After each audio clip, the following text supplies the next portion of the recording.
I'm Delia, 31 years old, and I used to believe that being dependable was the same thing as being loved. Easter Sunday is the day I found out it wasn't. And I found out with the whole family watching. We were at my parents' house in Charlotte. The good china out, the glazed ham in the center of the table. Sunlight cutting through the window blinds in that particular way that looks exactly like a family that has everything together. My sister stood up to say grace, the way she always does. My mom hands her that moment like it belongs to her by birthright. What my sister said wasn't grace. It was a performance. She talked about gratitude and about being brave enough to build something real. She said she was thankful for people who believed in her vision. Then she paused, looked around the table with a soft, practiced smile, and said, "And let's appreciate the people in our lives who are still figuring things out. Some people pour everything they have into other people's dreams. I guess it helps fill the time when your own life feels a little empty." Every single person at that table turned to look at me. My mom, my dad, my aunt, my two cousins, my sister's husband. 8 people, all of them looking at me, none of them saying anything. I didn't say anything either, not yet. I reached into my pocket and took out my phone. I kept my face completely still. I opened my banking app, found the recurring transfers section, and deleted every automatic payment I had set up for my sister. All of them, 45 seconds of tapping. Then I opened my email and pulled up the thread with the venue coordinator for my sister's upcoming wellness retreat. The one that had my credit card listed as the billing guarantor. 3 sentences. I'm removing my card from the account. I'm no longer the billing contact. Outstanding balances will need to be settled with the account holder directly. Send. I put the phone face down on the table. I picked up my fork. I started eating. 3 minutes later, my sister's phone buzzed on the table next to her plate. She picked it up. Her face went the color of old chalk. My dad leaned toward me. "What did you just do?" he whispered. I looked at him steadily. "I'm done," I said. Nobody at that table knew what was coming next. Honestly, neither did I, but it was the first true thing I'd said out loud in 3 years. You're probably wondering how a pediatric nurse ends up secretly funding her sister's lifestyle for 36 months without anyone at that Easter table blinking an eye. I've asked myself the same question. The answer goes back further than the money. I grew up as the responsible one. I have been the responsible one since I was 9 years old, when my parents sat me down and explained that my sister needed a little extra support. She was 6. She never stopped needing it. Growing up, I made my own lunch, finished homework without being reminded, picked up a job at a coffee shop my junior year of high school, because I didn't want to be a burden. My sister was the one who cried until someone else solved her problems, and my parents didn't see a pattern. They saw a personality. She was sensitive, I was strong. What I learned from that, slowly and without anyone saying it directly, was this. Being strong meant being useful. Being useful meant being needed, and being needed was the closest thing to being valued that I was going to get. I didn't understand that framing for a long time. I just lived inside it. After nursing school, I moved to Charlotte and started working in pediatric care. I'm not going to pretend the salary is extraordinary. It's decent, and I manage it carefully. Small apartment, no debt. A savings account I was actually building for a while before things shifted.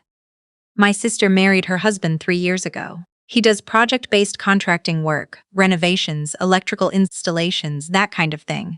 He always had an excuse for why his income was inconsistent. Some months through, some didn't. My sister had been working in marketing, but 18 months into the marriage, she announced she was leaving her job to become a life coach. I want to be honest. I don't think life coaching is ridiculous. I believe people can reinvent themselves. What I didn't understand until too late was that her reinvention had a silent financial backer who was never consulted, never credited, and never even properly thanked me. It started with the certification. $4,000 for an accredited coaching program plus materials. "I just need this one thing," she told me. "Once I have the credential, I can start charging clients." I paid for it. She got certified. Then came the website, professional branding, a photographer, custom copy. You can't grow a real business on a free template. Another $3,000. I paid for that too. Then she wanted to host a retreat. A weekend event for 12 women at a rented property outside Asheville. Catering, a guest speaker, curated programming, printed workbooks. This is my launch, she said. This is where everything starts. The venue required a credit card with sufficient limit for the deposit. Hers didn't qualify. Mine went down as the billing guarantor. That was $8,000 of exposure I was quietly carrying. In between all of that, the month she came up short on her mortgage, the time her husband's work truck broke down and they needed 2 car payments covered. New equipment for the home studio where she filmed her content. A PR coaching course she said would change everything. By Easter, I had quietly moved somewhere around $35,000 into their life over 3 years. I kept records because I always keep records. Nursing makes you meticulous. $35,240, tracked in a spreadsheet I had never once shown anyone. My parents knew I helped now and then. My dad called me once a month, usually when I was finishing a late shift, his voice warm and certain. She's almost there, just a little longer. You've always been the steady one. My mom forwarded me my sister's social posts, the ones about trusting the process and building something real, with strings of heart emojis, as if I needed to be reminded where the money was going. I tried to say something once. About 8 months before Easter, I called my sister and told her I was feeling stretched thin. I said the money had added up and I needed her to think about covering more on her own. She went quiet. Then, I can't believe you're doing this to me right now. I'm already under so much pressure. I thought you actually believed in what I'm building. Her husband got on the line after that. He said I was being harsh. He said her success would pay off for the whole family someday. He says I should feel good about how much I'd already contributed. I hung up and transferred another $1,400 3 days later. I wish I could explain that with something clean and simple, but the honest answer is that the word harsh still had power over me. I'd been trained my entire life to be afraid of it. Saying no felt like failing, and failing felt like losing my place in the family entirely. So I paid to keep the peace, the way I always had. It was the only currency I knew how to spend. Easter Sunday, 8 people at the table. My sister standing, wine glass lifted, eyes making their slow tour of the room before landing on me with that soft, deliberate smile. Some people pour everything into other people's dreams, a little empty. I have thought about that moment many times since. The thing that stays with me is not the words, it's the smile. She was enjoying it, not angry, not careless, deliberate. She looked right at me and she smiled. I kept my face still. I put my hand in my pocket. I opened the app. 3 minutes later, her phone buzzed. I watched her pick it up. I watched the color drain out of her face as she read the notification from the Asheville venue. Credit card removed from account, billing contact updated, outstanding balance due. Her husband leaned over to see the screen, his jaw locked. "What is this?" my sister said. Her voice wasn't angry yet. It was the voice of someone trying to figure out how bad the situation was before they reacted. I removed my card from the venue account, I said, and canceled the transfers. The table was completely silent. Not the silence of people being polite, the silence of people who know something irreversible just happened. Her husband stood up. "You can't do that. The retreat is in 6 weeks. There are deposits. People already registered." "I know," I said. "You'll need to handle that." "This is not the time or place," my mom started. "She chose the time and place," I said. "I'm just responding." My sister pushed back from the table. Her voice was climbing now, moving out of shock and toward something sharper. "Do you know what this does to my business, to everything I've worked for? You're tearing it apart because you're upset about something I said." "I'm ending something I should have ended a long time ago," I said. "I have spent $35,000 on your business, your rent, your mortgage, your equipment, and your brand.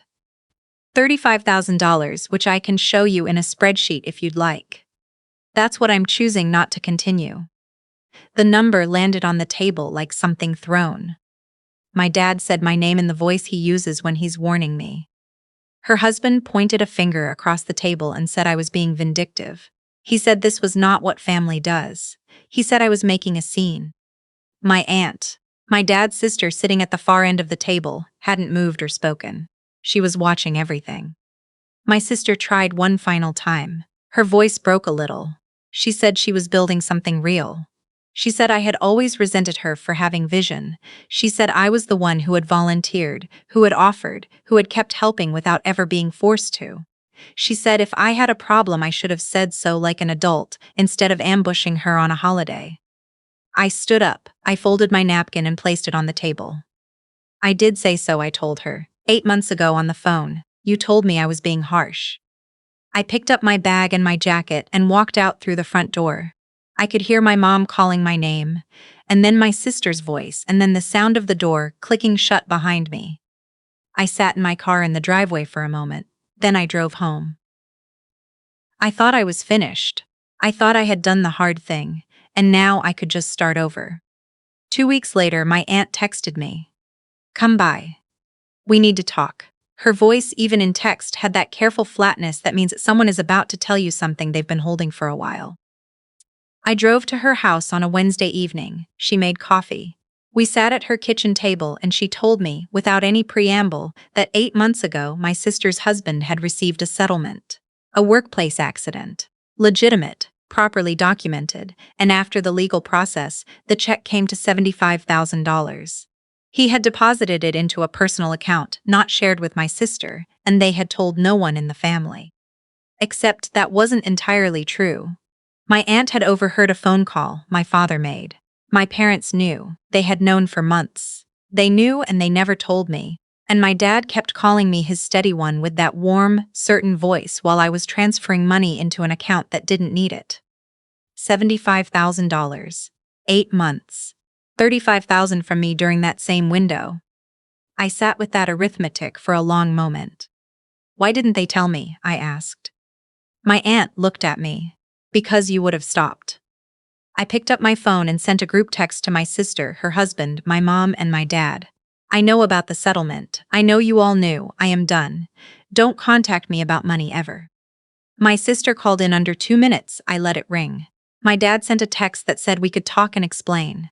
My mom sent 3 messages in a row, each one softer than the last. I didn't respond to any of them. I drove home, sat on my couch, and felt the particular exhaustion of someone who has just finished a very long job. The retreat collapsed.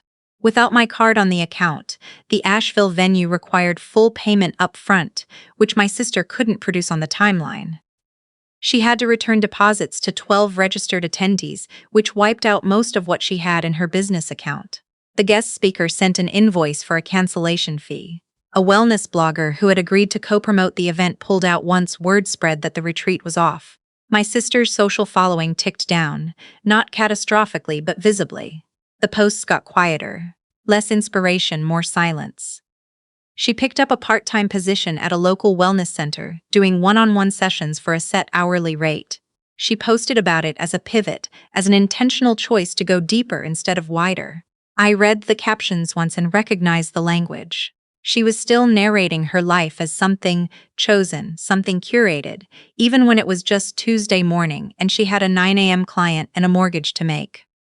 Her husband's settlement, once my aunt's disclosure made its way through the family, created its own rupture. My sister apparently hadn't known about the private account. By the 3rd month after Easter, he was staying at a friend's place. Nobody in the family talked about it directly. It was one of those things everyone knows and nobody names. My parents came to my apartment 6 weeks after Easter unannounced. I let them in. My mom said they were sorry for how things had unfolded. My dad said they had thought the situation with the settlement was complicated. Ongoing medical considerations, things I didn't have the full picture on.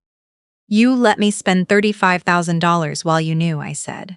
That's not complicated, that's a decision. My dad started talking about family, about roles, about how I was always the one who could handle things. I'm not a role, I said. I'm your daughter. My mom cried. My dad went quiet. I told them I wasn't available to be their financial bridge anymore. Not for my sister, not for anything. I told them I needed time and I didn't know how much. They left. I stood in my apartment afterward and waited to feel guilty. I waited for the old weight of it, the familiar pull of having disappointed people. It didn't come. What came instead was something quieter and more solid. Relief. Just ordinary, undramatic relief. It's been 7 months. I've put back close to $14,000 into savings. Not a headline number, just a real one. I booked a trip to New Mexico I had been telling myself I'd get to someday. I got a second set of houseplants. I started cooking on Sunday afternoons again, something I'd slowly stopped doing when I was too tired from managing other people's lives to bother doing anything gentle for my own. My sister texted once, around month 2. She said she was sorry for what she said at Easter. She said she knew she had pushed too far, and that she'd been under enormous pressure, and that she hoped I could understand the weight of building something, while people watched. I read it twice. I appreciated that she sent it, but the apology had the same center of gravity her whole life always has. Her pressure, her build, her experience of being watched. I wrote back, I hear you. I'm not available to help financially going forward. I hope the work is going well. She hasn't responded. My aunt calls every couple of weeks. My uncle, my dad's brother, who sat through Easter dinner without a word, and then called me that same evening to tell me he was proud of what I did. Checks in when he can. My grandmother, who is 81 and says very little but means all of it, mailed me a card in May. Her handwriting was shaky, but the line was clear. You were always the one who held things together. Now hold yourself. I have it on my refrigerator. I've thought a lot about what I was actually afraid of all those years. Being the bad one. Being the one who made things harder instead of easier. Being the person who didn't show up. I spent so long performing dependability that I forgot to ask whether anyone was being dependable for me. The answer, once I finally looked at it clearly, was no. And the thing about finally seeing something clearly is that you can't unsee it. You don't get to go back to managing around it, softening it, giving it the benefit of the doubt one more time. You just have to decide what to do with it. I decided to leave. I'm still here, I'm doing fine, and the life I'm living now, small mine, no one else's balance sheet attached, is the most honest one I've ever had. If you've been the one who keeps everything running while everyone else gets to be the story, you know how this feels. Thank you for staying with me all the way through. It means more than I can explain. If this resonated, please subscribe and join this community. We tell real stories here, and I'd love to have you along for the next one.